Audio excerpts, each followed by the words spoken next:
Like, it's not just my family, not just my ohana, but I have my community, my neighbors, the people that are watching me because I give them hope. That's huge. So when we talk about mental health, that's gigantic stress. It's not just academic success. Then they're trying to break out of like, I'm not just an athlete, I want to go to med school. So they overperform. There's this piece around overperformance. Or, like, I'm not doing what I thought I was going to do. I wanted to be a doctor. I failed genetics. My love is really in English, or my love is really in humanities. But I have that tension there.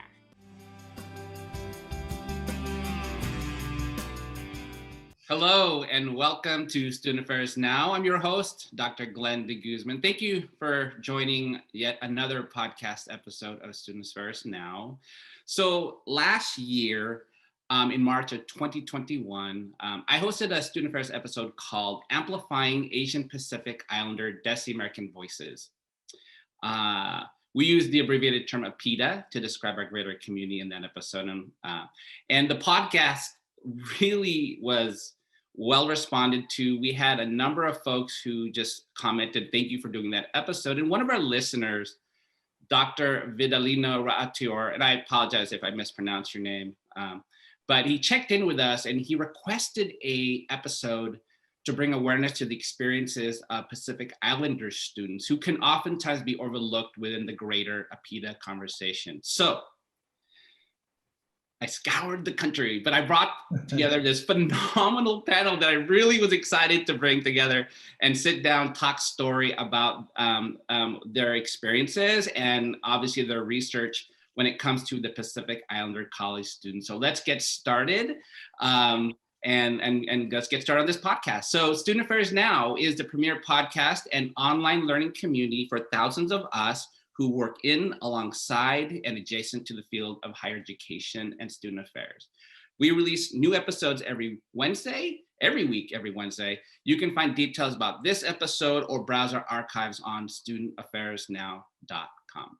We also want to give a shout out to our sponsors for this episode today. So Vector Solutions, formerly Everfi, the trusted partner for 2,000 plus colleges and universities. Vector Solutions is the standard of care for student safety, well-being, and inclusion. We also want to thank Leadershape. Go to leadershape.org. You can learn more how they can create a just, caring, and thriving world. At the end of this podcast, I'll also share more information on our sponsor. So if you want to check them out, we really appreciate that as well. Again, my name is Glenn DeGuzman. I use he, him pronouns. I'm the Associate Dean of Students and Director of Residential Life at University of California, Berkeley. I'm recording this episode from my home in Livermore, California, which is the ancestral home of the unceded territory of the Paladin tribe of the Ohlone peoples. And with that, I am so excited because this took a while to get this group together. I was committed to this panel because they're just going to come at you with a lot of good information and expertise. Dr. Leilani Kupo from University of Nevada, Reno, Dr. Kehaulani Vaughn from University of Utah, and Sefa Aina from Pomona College. Welcome to the show. Let's start with just sort of helping our listeners get an idea of who you are and a little bit more about you. So if you could give just an audience a quick overview of who you are and your background to this topic. And let's start with you, Leilani. Aloha mai kako.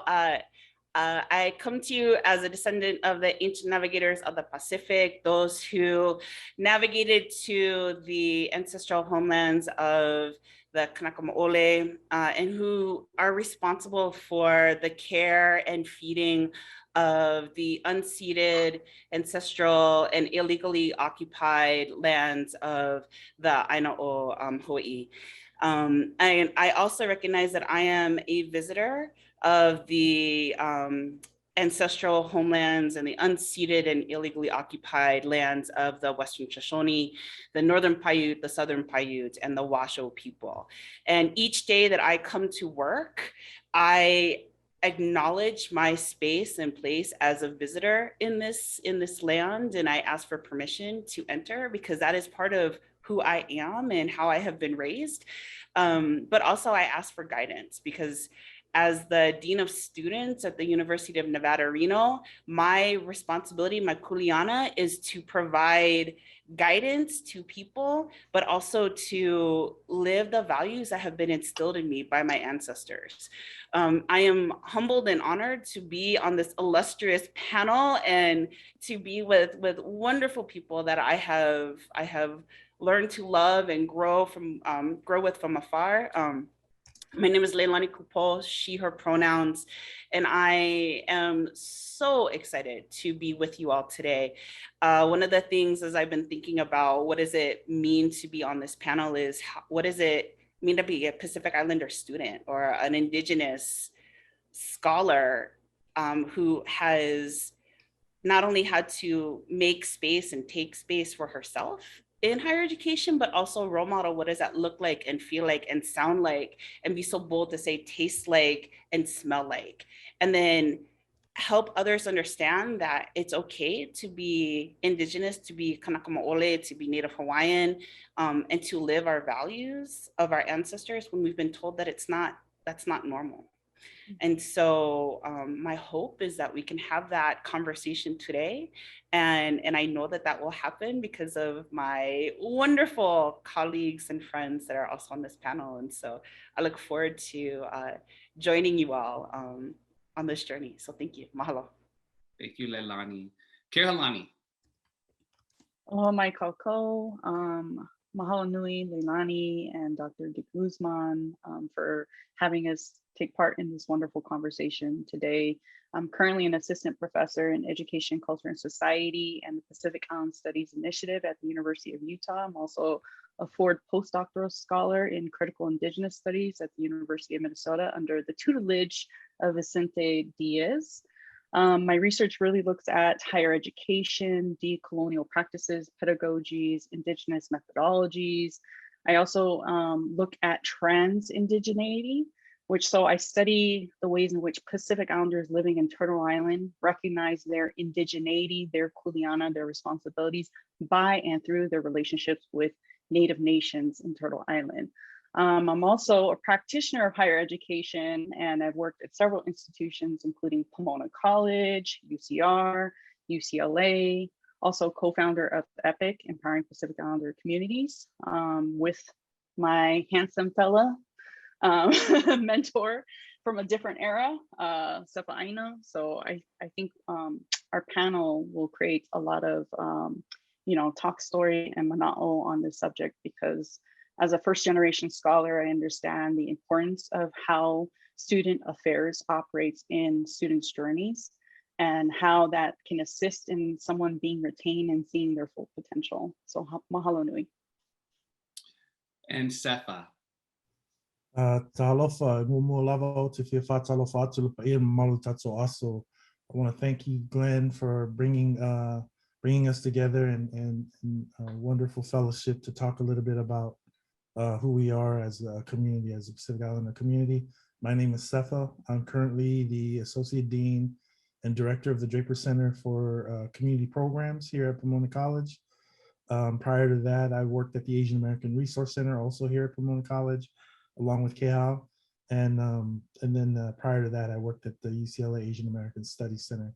And like Kehau mentioned, we were part of a team that created a program called EPIC, Empowering Pacific Islander Communities, which is still going fairly strong, and it's rooted in a lot of the things we kind of came across as higher ed practitioners, and things we're going to talk about today. So it's really really good to be here with you. Thank you. Thank you. So let's start at the top, and this question is for Kehaulani. Can you help me and our listeners with kind of sort of a description? How do we describe our Pacific Islander college students? Like, who are they, and how would you describe this diverse community to others who may not be as familiar? Thank you for that question. And I think that's a very important question, because oftentimes, like you said at the beginning of the episode, we are a population that is often overlooked, or we're made invisible, we're erased, we're raised and erased at the same time. So we're not monolithic. We represent the descendants of the largest body of water, Oceania. We're the indigenous people of Micronesia, Melanesia, and Polynesia. And most people in Turtle Island, AKA the United States, are familiar with Polynesians due to geographic proximity, but also due to military incursions in that region, right? And so, you know, you'll see people who identify Pacific Islanders through very limited understandings, meaning stereotypes that say they're all athletes, they're all comedians, they're all, you know, unhealthy, which could be true in numerous ways, but not understanding the full context because of colonialism and because settler colonialism. And so, you know, in terms of this population, it's dynamic, it's expansive, and there are quite a few Pacific Islanders that have entanglements, and I say entanglements, not relationships, with the United States. And so then we have very vexed positions and status like that we occupy, meaning some of us are US citizens, some of us are US nationals, some of us are compact of free association, and those are just within, you know, the populations that have these entanglements with the United States. Then we have undocumented, right? So we're really looking at this diverse group of people.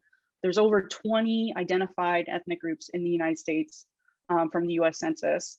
And this, you know, kind of gives you a sense of these very distinct and yet categories that, and histories and experiences that do play a role in college going and higher education, right? So if we're looking at, you know, certain groups of Pacific Islanders as, you know, undocumented, they're not going to qualify for, you know, aid, right? So there's all these various things happening all at once within this population that it's often overlooked, often erased, often marginalized. We represent, you know, a very, very small community within academia at all levels, So from students to graduate students, to faculty, to administrators. And I would really urge, you know, all of our listeners to become more acquainted with our people, because we have a lot to offer as Indigenous people. We have a lot of knowledge to offer in the ways that we move forward as a community who has to have relationships with one another in this globalized world. And so there's a lot of lessons that we can learn from Pacific Islanders. And I know there's a lot more that I'm not covering that Leilani and Dr. Kupo and Sefa can also add in to my very brief introduction to Pacific Islanders and our students. A lot of our students are first gen also. And so that adds a particular, you know, set of uniqueness and challenges, but also the resilience, right, that I think we have learned since from time immemorial through our ancestors. Thank you for setting the table, because that was a really good, robust description of the community that we're going to be continuing to talk about. So you spoke about, there was one piece that you spoke about, like oftentimes the perspective can be lost. And so Sefa, this question is for you. I want to expand on that a little bit more. I know you've done research on this, and I know that you used the term, quote, invisible minority, end quote, in a book chapter you co-wrote that centered on the challenges Pacific Islanders face around a multitude of topics like colonialism and immigration, among other things. Can you specifically speak to the Pacific Islander students and the invisibility they may face on college campuses? Or not may face, they are facing it. Love your take on this. You know, I was just at Long Beach City College yesterday at their grand opening of their MANA program, and with our wonderful sisters, our PI sisters, Taylor Robertson and Corello Kenny. And I was telling them that, you know, when it comes to visibility or invisibility, it depends on who's looking. It depends on who's looking for us. You know, coaches know who we are. You know, football coaches know who we are. Campus security knows where we are. If you need security for your event, you know who we are. If you need someone to entertain you by dancing or singing, or, you know who we are. you know. Where we are not visible is like what Kehal says, we're not visible on campus. You know, our numbers are low, you know, in the undergraduate numbers overall. And when that part of the pipeline is so small, you know, the numbers that then go on to graduate school, who then can lead into being an administrator like, you know, Dr. Kupo, who's one of the few Native Hawaiians here on the mainland who are at that level. Then you don't have that pipeline. You don't have a pipeline into the administration. You don't have the pipeline into the faculty. And I know Kehal's story because I've known Kehal for a long time. And man, she did grad school like nobody else ever did grad school, you know, and she hustled and she grinded it out to the very end. And you know, no people should have to do that. And so, you know, our numbers are we're invisible in the faculty ranks, you know, which then, you know, doesn't make space for them to be in the position one day to then hire other faculty to grow the pipeline. And I think one of the biggest places we're missing is in the curriculum. There are not enough classes on Native Hawaiian Pacific Islander topics. We're not there, and we have solutions for the world. You know, our values and our experiences and our culture are things that the whole world can learn from. You know, we talk about sustainability, like we are people who are sustainable, you know, out of practice, out of necessity. You know, historically, that's who we've been. You know, we when you see the kinds of conflict you're seeing in the world today, you know, there's this, we know how to reconcile, you know, ho'oponopono, you know, we know how to do things in a way that preserves humanity or actually lifts humanity. So by not being in the curriculum, we're hugely invisible, and therefore I think it's a disservice to all students in higher education. But yeah, that's what I would say. Thank you, Sefa. You spoke to the invisibility. You spoke to just getting Pacific Islanders into the pipeline, and it seems to be an issue about getting Pacific Islanders to college and then keep them in college. So Leilani, I got a question for you around that. Can you speak to the challenges that faces communities in just getting to college? And then once there, obviously there are additional challenges in getting them to persist and to graduate. If you can also speak to that. And with, you know, there's just so many issues that are emerging, I think, broadly about mental health, hate crimes against communities of color. How are these realities impacting Pacific Islander populations, and your recommendations, suggestions for others? Sure. That's so big, right? That's such a huge question. And so I invite Dr. Vaughn, I invite Kehal and Mr. Aina, Sefa to join in as well. You know, when I think about the pathways to college or even just to schooling for our Pacific Islander youth, I think about the messaging. I think about the messaging for many of our youth. Some of the messages are, your only pathway is to go to jail, to go into the military. I think about what Sefa just said about, like, you can be an athlete, you're going to be security, you're going to be the bodyguard, you need to fit a certain profile, your body type. You're not going to be smart enough. So if you're not smart enough, then you got to do extra things and work extra hard to meet certain criteria, right? So those are the messages that we're receiving. And then your gender also fits in that too, right? So if you are man identified, then there are certain things that you got to fit into. If you're woman identified, okay, you got to get pregnant, you got to do X, Y, Z, right? So those are already conditions that some of us are being told that we have to fit into. Then you have the other one of some of the other messages of, you have to overperform in order to get out of this. And so there's these assimilatory practices of you gotta I'm gonna say it, you gotta act white. You gotta colonize yourself. But then if you colonize yourself and you get the good grades and you're able to overperform, how are you gonna pay for school? You gotta look for the resources. You gotta be real akama, you gotta be real smart and how to navigate. Because you gotta know all of the rules. And so when you think about the pathways and some of the message, just the messaging that some of us receive, not all, but some of us receive, though that's one of the things that that some of our communities do have to navigate and navigate very well and strategically. And so I always think about my grandfather would always tell me, he's like, Leilani, and he survived missionary schools. So that's important for folks to understand. So he was a product of the missionary school. He survived the missionary school.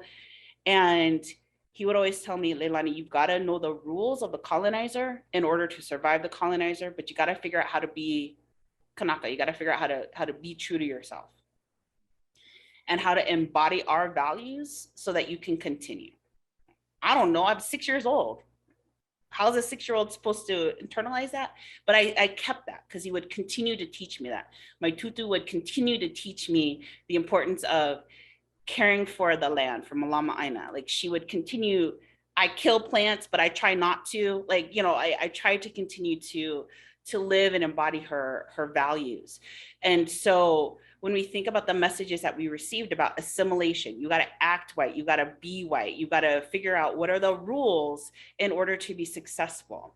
When I think about the ways in which that pipeline or that pathway, what that looks like and feels like for our youth, if I'm receiving messages about this is the only success pathway that I have, that does a lot for me psychologically. And so I either have to break that out or I have to have people in my life that are saying that there is different for you. Plus there's resources. And if we look at the economics and the resources that are available for many of our Pacific Islander communities, we don't have a lot of resources that are available to us economically.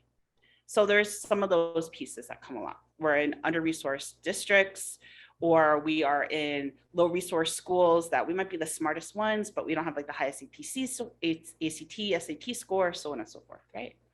But we have really smart kids, like we're brilliant, like Sefa said. We're so smart, like we know how to think differently. But people have to understand that thinking differently is just as good as the assimilatory ways, right? So when we get to college, we then have to have people who understand that decolonized ways of knowing, indigenous ways of knowing, other ways of knowing are just as valuable. But when we get to college, what we're also seeing is that many of our scholars are having to figure out, like, what does it mean to be Pacific Islander? Because I then gotta justify my identity, as Dr. Vaughn was saying. Do I fit into this norm? What is my identity? Am I like, do I look enough? Do I act enough? And then when I'm on campus, do I look and act enough? When I go home, am I too much or am I not enough? So there's that psychological piece. There's also the stress and the pressure of your community, of your family. I say that not only for my own self, but from the scholars that I support. And they're talking about, like, it's not just my family, not just my ohana, but I have my community, my neighbors, the people that are watching me because I give them hope. That's huge. So when we talk about mental health, that's gigantic stress. It's not just academic success. Then they're trying to break out of, like, I'm not just an athlete, I'm going to go to med school. So they overperform. There's this piece around overperformance. Or, like, I'm not doing what I thought I was going to do. I wanted to be a doctor. I failed genetics. My love is really in English, or my love is really in humanities. But I have that tension there. And so there's these disconnects of the societal expectations, the performativity expectations of, like, what does it mean to be Pacific Islander? Enter in the cultural norms that'll go along with that as well. And then how do we fit those expectations? Wow. Leilani, that was so deep. There were so many points that you just brought forth. Sefa, Kehaulani, I don't know if you can add or if there's something that Leilani shared that you wanted to expand on. There were just so many good points in that response. As Dr. Kupo was saying, I think the complexity of these issues is it's enormous, right? Like, so you have people like who are, Hawaiians, Kanakas that are in, an occupied space. Our land, our Aina continues to be occupied, and we continue to be pushed out of our homelands. Over 50% of Hawaiians no longer live in Hawaii anymore, not by choice. The cost of living is so high, right? So then you have this displacement that occurs, right? Where Hawaiians are now living on the lands of another Native nation, another indigenous people. However, we suffer from the same socioeconomic issues, right? In terms of not being well educated, being pushed into certain areas or industries. We're overly policed, overly criminalized.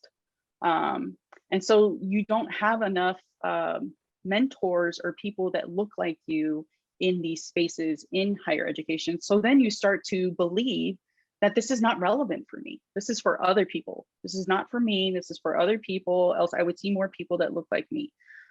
We continue to be the objects of study in classrooms and in higher education. We continue to be the research and not the researchers, right? And so like once we need to make this shift. We cannot continue to, say we value, Pacific Islanders, or we value equity, diversity, and inclusion. And there's this huge piece that continues to happen, especially within indigenous communities, and in particular Pacific Islanders. We need to believe that as a people, as a community, we have these amazing gifts. Like, what Dr. Kupo was saying, like what Sefa was saying in terms of, we have that knowledge. We navigated without instruments using the stars, right? Who knows more about sustainability? People that have to live on islands, with certain resources. We are the masters of these things. However, we need to have administrators. We need to have more student affairs professionals understand the complexities, but also understand that there's resources needed, right? We need resources. We need pathway programs. We need pathway programs with Pacific Islander staff, faculty. We need more faculty positions. We need PI studies. We need to make these connections for our students, for our youth, that says higher ed is a place for you. You can explore whatever you want in terms of, if you want to pursue humanities, why not? We have scholars in the Pacific that are great literature scholars that nobody even talks about, right? So, I mean, just reflecting on when I used to teach at the Claremonts, one of the beginning exercises that I used to do with my students, and I would say, we're just doing an inventory, right? No pressure, no pressure. And I would just put these Post-its around the room, simple questions like, okay, name a famous Pacific Islander. They usually know Troy Polamalu and all the athletes, right? Or The Rock. No, or say something that Pacific Islanders are known for. Health, diabetes, name one Pacific Islander scholar. They would list Sefa and I just to list someone. But, there's a wide genre. There's a field. There's a field out there. So the thing is, I would tell the students, it's not that you should blame yourself. This is institutional. This is colonial. This is part of this process of making these ideas that Pacific Islanders are good for these things, like what Leilani and Sefa were saying, and they're incapable of doing these other things. We're incapable of being brilliant. Hello, we were brilliant. We continue to be brilliant. You guys, so I just think, there's a lot of things that are going on within this, expansive population of people, expansive community. We have, these various histories that are ongoing in terms of colonialism, settler colonialism, but we also are racialized in certain ways, right? So depending on the population, depending on your gender, or, you are racialized in a certain way within Turtle Island. And so then you're dealing with all of these other issues here. So, I mean, yeah, I think I would encourage PI PI communities to, you know, advocate, and we have been, in terms of, that's why we created EPIC, right? And start saying, you know, we need to be seen, we need to be acknowledged, and let's start doing the research that we need to do for our community.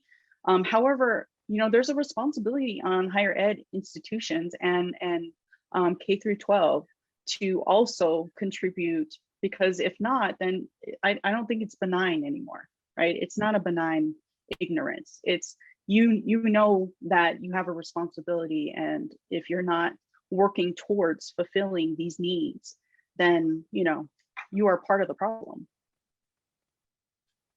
Sefa, did you want to add to that, or I can expand? I'd love to expand and go deeper on what Dr. Vaughn was just speaking about. It's just that I would just say, you know, it's tough to find, you know, solutions or fix civil rights issues that are rooted in human rights violations. You know what I mean?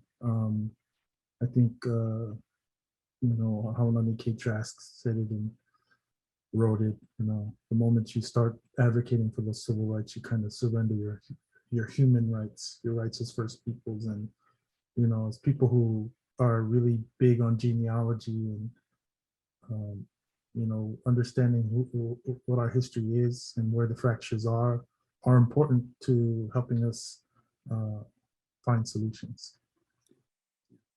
You know, what I'm taking away is all of you have identified so many of the challenges and issues that are facing the Pacific Islander community, and you're just touching the surface at this point.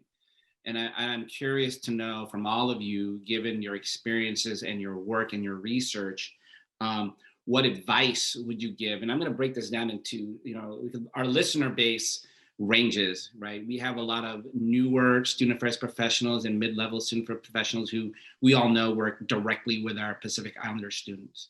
We also, our listeners also include faculty, include student affairs, higher education faculty, and student affairs decision makers, folks who are in higher level positions.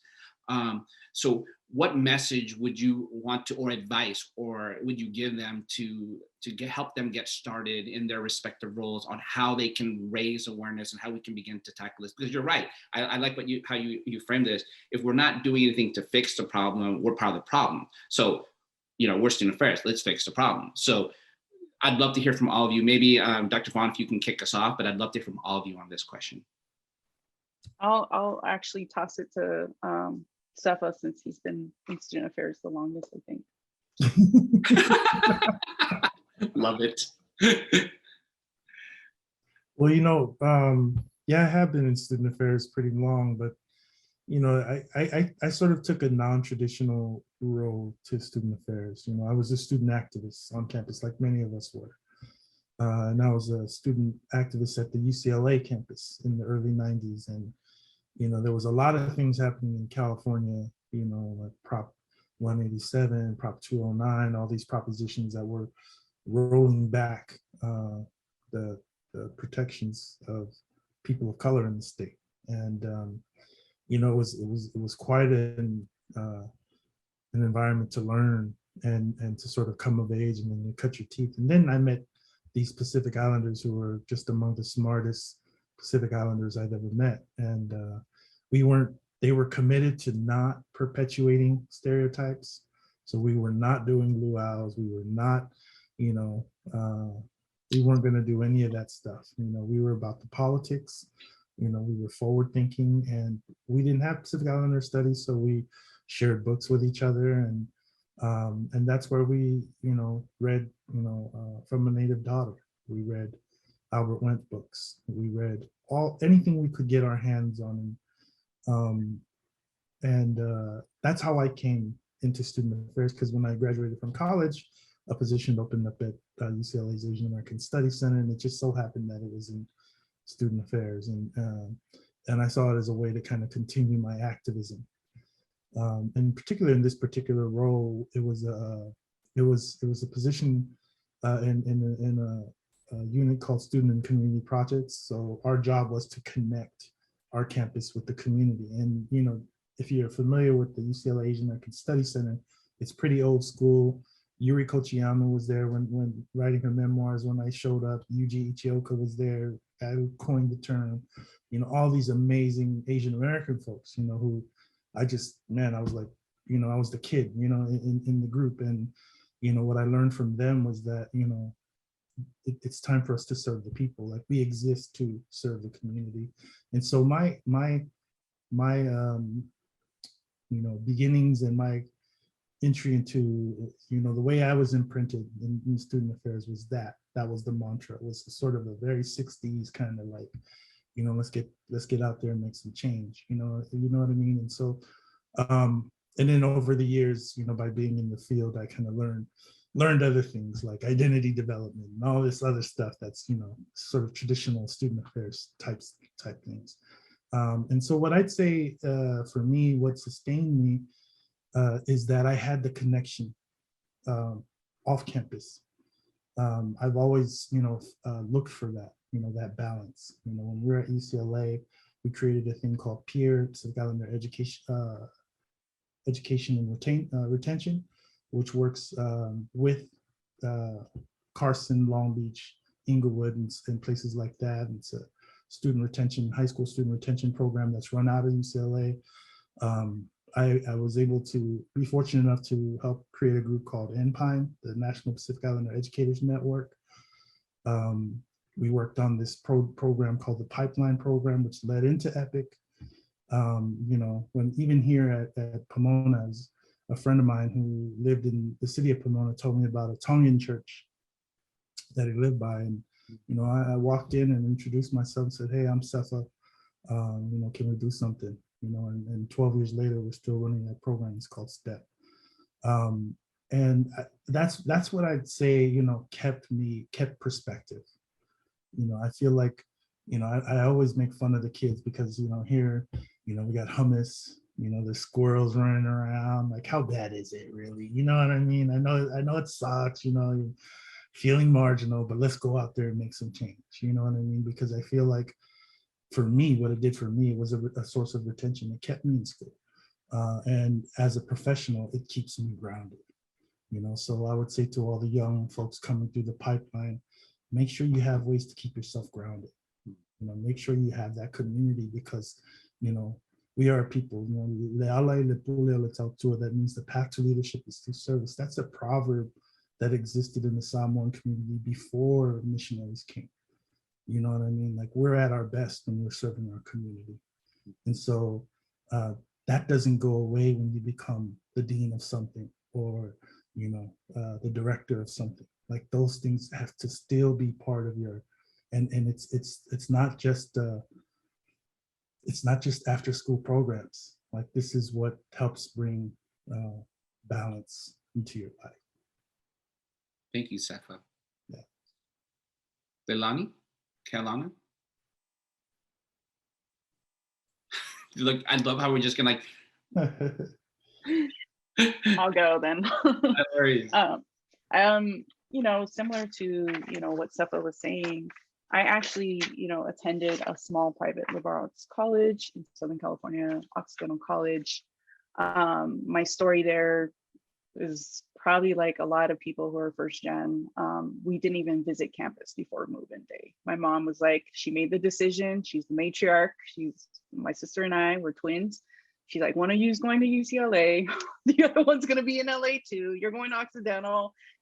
Everybody was like, is this a dental school? Nobody knew.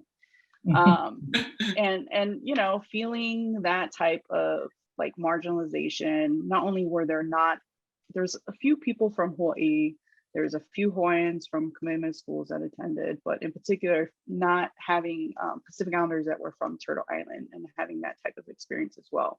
Not seeing faculty or staff that look like you, not seeing yourself in the curriculum, right? It was like, I took one class in Asian American Studies and it was like strangers from a different shore, about, Asian migration to Hawaii, but there was no Kanaka presence in the book, right? And I'm like, I was excited because I saw some words that were Hawaiian, like kahana, Friday or something. But, not to be seen as people, not to even be visible, had a huge toll on me to, not only contribute to imposter syndrome, but also to, just think that I could do this, right? That I was worthy of it or something.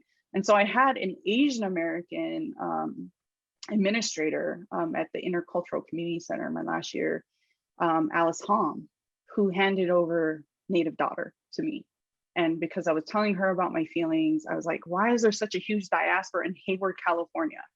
You know, like, why is there such a huge Hawaiian diaspora in Alameda County? There's certain factors that have pushed us out, right? And then she handed over Native Daughter, and the rest is history. You know, I finally found like a book that spoke to my experience. I finally found like a scholar, or, you know, it made like the possibilities of, you know, studying, researching our communities for ourselves, a possibility. The fierceness, right? The aloha that Haunani gave really is what I wanted to embody.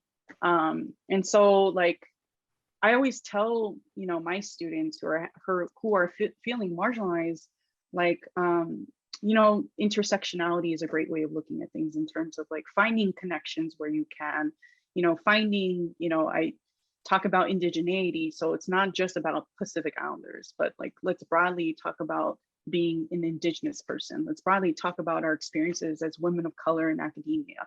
Let's broadly talk about being first generation. Let's broadly talk about being, you know, coming from a household that was single parent or low income, right? So there's ways that we can find these connections. And I think, you know, kind of keeping the specificity in mind, but also like thinking about expansive ways of understanding each other is really important. And I think advocacy is key in terms of, you know, trying to make sincere, authentic connections in the community, not just so that you can fulfill a grant or do a study or do some research, but long-standing connections that will be key when you're working with Pacific Islander and Indigenous communities in general, because they have a long history of being exploited because of research or for the purposes of research. So to, you know, combat that, you're going to have to create these reciprocal relationships that are ongoing. You're going to have to show up. You're going to have to use your gifts. I always tell my students, and, you know, at the Claremonts, when we used to work with STEP, I was like telling our students, you have so many gifts that you can contribute to, you know, this community that we're part of right outside of our college campus, right? There's a huge Tongan community. And at the time when I was there, and I don't know if this has changed, but there wasn't a single Tongan student enrolled at the whole consortium. And it's like, they've been here since the 60s. Why is that even a thing? You know, shouldn't we be having like this pathway that's already set up with this community? But yeah, it's trying to create these relationships, being in community, sincere community, genuine community, and not just for something that you can get out of it, but like thinking about how you can be of service, like what Sefa was saying. I think that's really key, and that's really important. Being an advocate for people who may not look like you, right? Don't just shoulder tap Pacific Islander people to be the experts. Find resources to pay them. Like I always say, there's limited people, and higher ed has a lot of resources. So it behooves us to, you know, kind of look at the ways in which we are honoring someone's knowledge, their time, their mana'o. And if you're going to work with community, I would encourage people to, you know, pay them like you would pay consultants, right? But with a long-standing goal of, I want to be in community. I want to be of service. How can I help, you know, and be an advocate for those who may not look like you or come from the same background as you. And I know Dr. Kupo has more to add.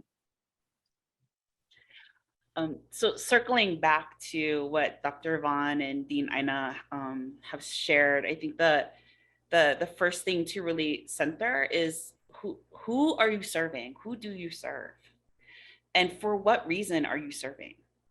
You know, it's really like I think about that every day, and it's not about myself, it's about the community. And decentering myself really helped me better understand the community of which I'm coming into. I also really think about this idea of Pacific Islanders are not monolithic. and that each community has a rich, deep culture that I have a kuleana responsibility to learn about. And so that this goes right back to what Keha was talking about, that we have a responsibility to do homework and to do some really deep and concerted and intentional research, and to do some emotional and intellectual labor that does not exploit the people that we are trying to support.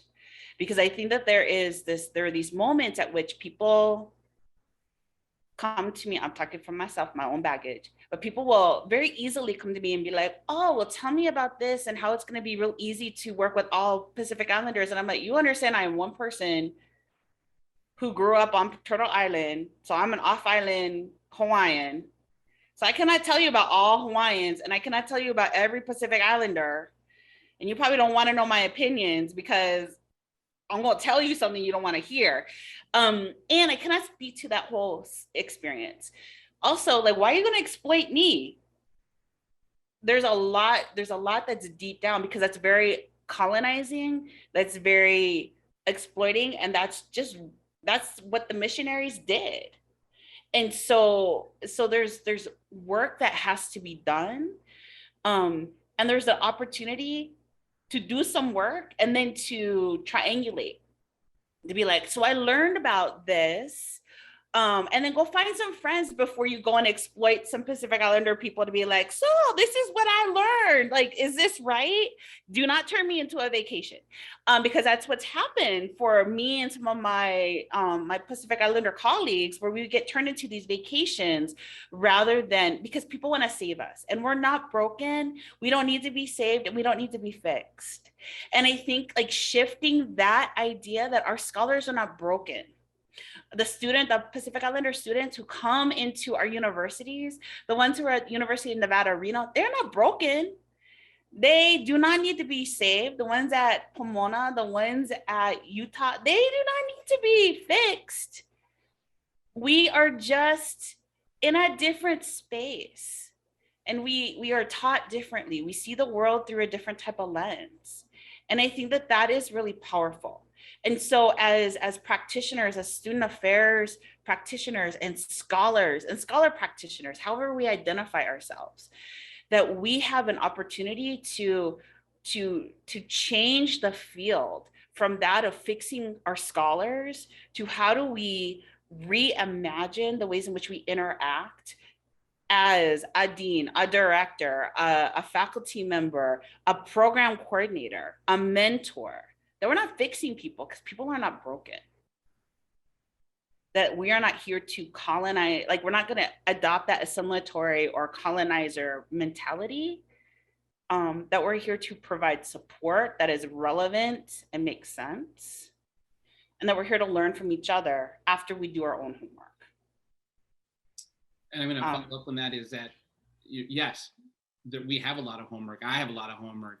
And it is critical and essential that student affairs, higher education professionals, we need to do our own work to better understand and not necessarily always lean on Pacific Islander student affairs, higher education faculty to save us or to fill in the blanks.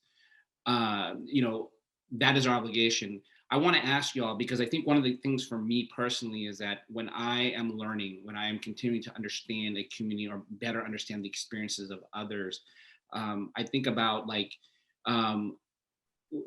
key people, authors, writers. There's just different ways to learn. So I'm curious from all of you, like for our listeners, what is a book? I mean, there's so many. Like, I think that's our homework. We got to look into that as well. But if you could pinpoint or pick one or two things that you would encourage our listeners to look up, a book, an author, a performing artist, or a podcast, what would you recommend for others to enhance their awareness of Pacific Islander experience? And Sefa, do you want to go first? Sure.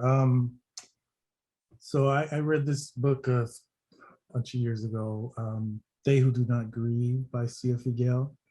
C.F. Gale is a Samoan writer, and she writes amazing fiction. It's really engaging, and it's a way to kind of know our community, through storytelling. So she's a wonderful storyteller. Any book by Sia Fiel, I would say. Thank you, Dean Aina. Dr. Kupo. Okay, so I had to look it up. So one is by Kehaulani Vaughn. It's called Hawaiian Blood. And so the one thing that I didn't get to say is I always look outside of education for my own education. And so Kehaulani Vaughn is a phenomenal human in first place. Second of all, is an anthropologist. So she's sociology, anthropology, and writes a lot about politics, but then also Hawaiian culture. And so I would say that Hawaiian Blood is really great. And then Noinoe K. Silva also writes a lot of just prolific and very interesting texts that focus on politics and the Aina. So a movie that I would recommend is actually out of Aotearoa. It's called Once Were Warriors. And it's about the Maori experience. And I think oftentimes we, when we talk about who are the Pacific Islanders, there's a lot of focus on Native Hawaiians or Hawaiian people. There's some focus on Samoans, and we forget about everybody else. And so the Maori Once Were Warriors is a pretty phenomenal movie. It's an older movie. I think it was made in the 1990s, but it does provide a different kind of insight. So, thank you. And Dr. Vaughn. I have a list for days, so I'll keep it quick. So, the book that we've all been quoting, A Native Daughter by Haunani K. Trask, was a key book in my own growth as a scholar. And a lot of other Pacific Islanders or Indigenous people who read that book find all of these connections with Haunani's work in talking about settler colonialism in Hawaii and imperialism in the Pacific. Decolonizing Methodologies, key book if you're going to work on any type of research with Indigenous populations. I always assign pieces of that book in all of my classes.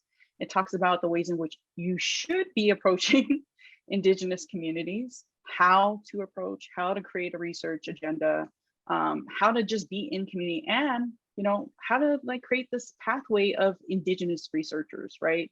And our own methodology, our own frameworks. Manulani Meyer, great scholar, who talks about the mind, body, and the spirit, right? And oftentimes in the ways that we reflect on research or do work in academia, there's this disconnect that doesn't account for us as humans, as Indigenous people.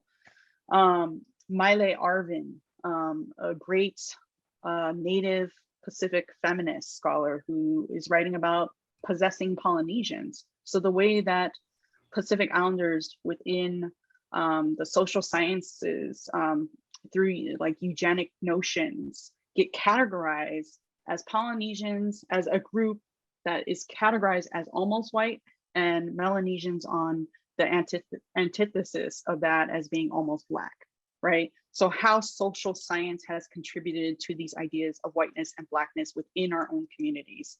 Mele Murals is a great film. I always encourage films because I think there's so much work that can be captured within film that, oftentimes when you're reading an article or when you're reading a book, I'm a nerd, I love all this stuff, but our youth, they're creative, they like these types of expressions of visualization. And so Mele Murals, there's so much films out there regarding our mo'olelo, the stories that we tell throughout greater Oceania. Another thing is at the U, we created the Pacifica Archive. And so we actually had talk story sessions with Pacific Islander scholars. One of them, Tevita Ka'ili from BYU Hawaii, Manulani Meyer, Christine Delisle, who's a Chamorro scholar. We also have people from the community who share their higher education journey in this archive and talk about their own experiences of higher ed, but then also like what professions they're in, because sometimes that doesn't align, right, directly.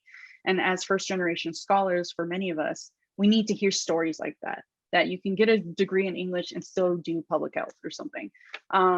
But I would really encourage, there's so many resources out there. There's so many, you know, Apeli Hau'ofa's work that talks about Oceania and the mindset in which we need to change, you know, thinking about ourselves as this small group of islands and juxtaposing that to like, we're the largest body of water that encompasses all these islands. We're the highways, right?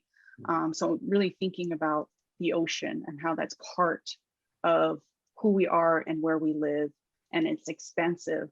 So not diminishing ourselves and the ways in which, you know, as Dr. Kupo was saying, in terms of like the way that Westerners try to categorize us to belittle ourselves. So I think there's so much work being done.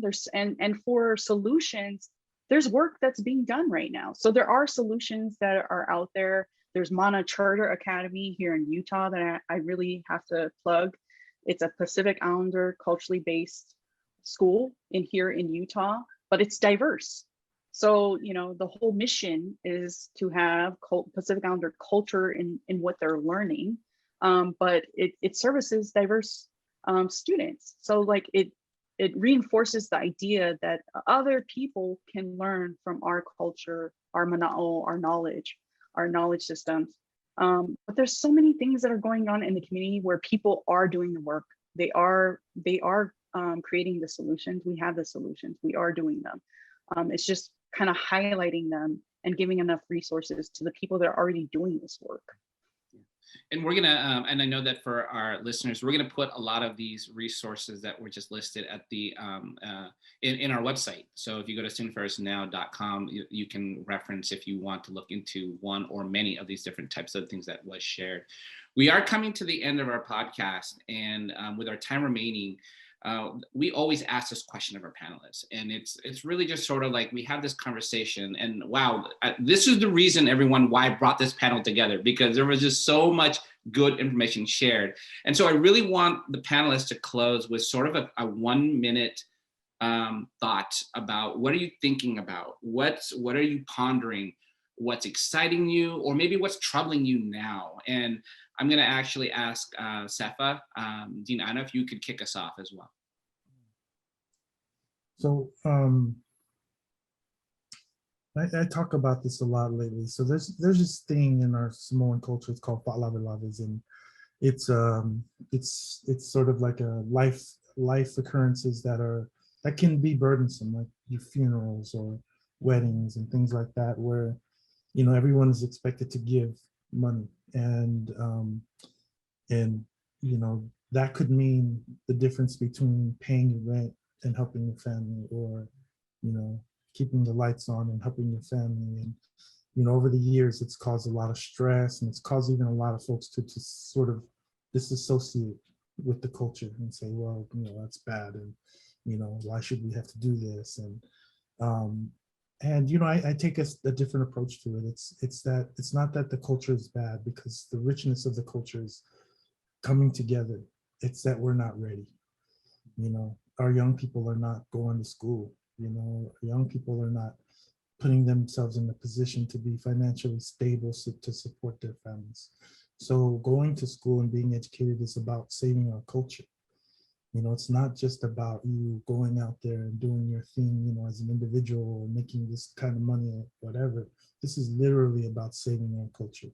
We will not be able to practice our cultural values because we can't afford to, you know, and everyday life, and, you know, the remnants of historical injustices will continue to wreak havoc on our identities until we're totally deracinated and we're just big brown people, beautiful big brown people, but just big brown people. And so that's what I'd say, you know, that's been on my mind a lot. It's like, it's not just about, you know, go to school, whatever. This is about saving our culture. This is about saving our people. This is about saving our way of life. And so that's why it's important. Thank you. Dr. Kupo. So I often think about my grandparents. I don't know why most recently they've been on my mind, and as my dad as well. My dad passed away in 2013, and so all three of them have really been on my mind lately. And I think about the ways in which they have taught me to survive within these spaces, but also what it means to thrive. Because the messages of survival around safety and the protection of our culture and the values were not just about the protection to close oneself off, but it was really about how to perpetuate and to thrive in spaces. Similar to what Dean, I know what Sefa was talking about is like, what are the ways in which we can continue and celebrate who we are, so that we have a legacy, and that we can continue the powerful knowledge and the ways of being that our ancestors have laid out for us. And I'm always thinking about, like, how do I share that information our with our Pacific Islander students, but then also with those that I work with, in a way that one is not sharing too much, is not sharing the being too vulnerable, or sharing the secrets of the family, right? But is also being caring enough and sharing enough of myself to be able to say, like, this is important and this matters. So trying to find that I don't want to say balance, I don't have another word for it, but being able to find, like, what that would be, what does that look like and feel like and sound like for me, but also protecting myself, and then also being able to find space for others to be able to share themselves as well. Thank you. And Dr. Vaughn, close us out. So, as I said in the beginning, my work is really looking at trans indigenous recognitions. So the ways in which, like what Leilani and Sefa, Dr. Kupo were saying, in terms of, like, we have these understandings of Aina, or land. How do we embody these understandings and these protocols in Turtle Island, right? So, like, the way that Dr. Kupo, introduced herself, she said, it's my kuleana, it's my responsibility to identify the land in which I am on, and not only acknowledging, going past acknowledgement, right? Like, trying to build those relationalities that are sincere, right? And so I'm, thinking about, PI studies in Turtle Island, right? Do we just talk about the Pacific? Or do we have a responsibility to contextualize the place in which we are in? And if we're going to do PI studies in the diaspora, we definitely, as scholars, have a responsibility, a kuleana, to give the context in which, to the place and to the people and to the land in which we continue to be fed, not only physically, but spiritually. The land is taking care of us. We have a responsibility back to these people. And I think, just kind of highlighting these stories where that does occur, right? These bodies of knowledge continue to kind of cross across time and space, right? And I want to document these stories because they're not only, like, reminders to us as people of Oceania who are on someone else's land, who's being hosted by someone else's land and resources, but also it gives us glimpses, it gives us hope about how we can create communities, not just amongst Kanaka Maoli, right? Not just amongst Pacific Islanders, but also are tied to these greater conceptions of responsibilities to place and to land. These are decolonial possibilities.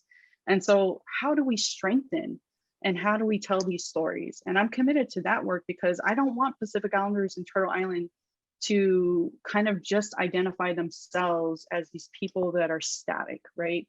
These notions of, okay, my Aina, my homeland is back there, but I don't have a responsibility to this place in which I live in and I work in and my family lives in.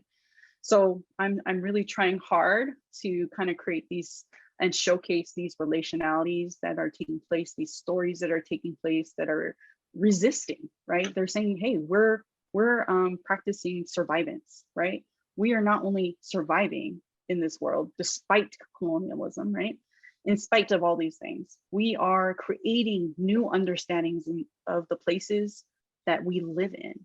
And I want that for our youth, because we have that knowledge. It's just about creating that community together and really demonstrating how these relationships are working and continue to work, because this is not just happening recently.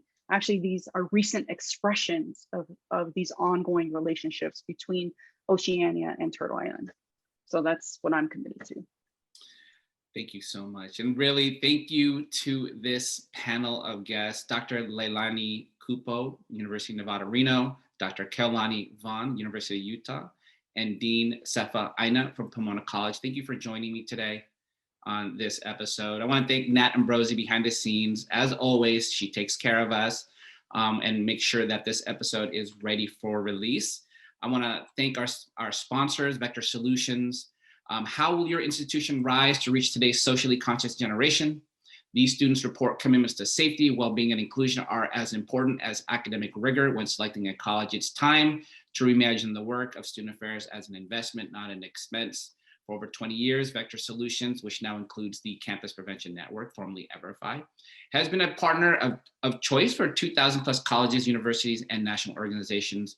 With 9 efficacy studies behind their courses, you can trust and have full confidence that using the standard of care for student safety, well-being, and inclusion transform the future of your institution and the community you serve. Learn more at vectorsolutions.com/student affairs now. And also to leadership, thank you.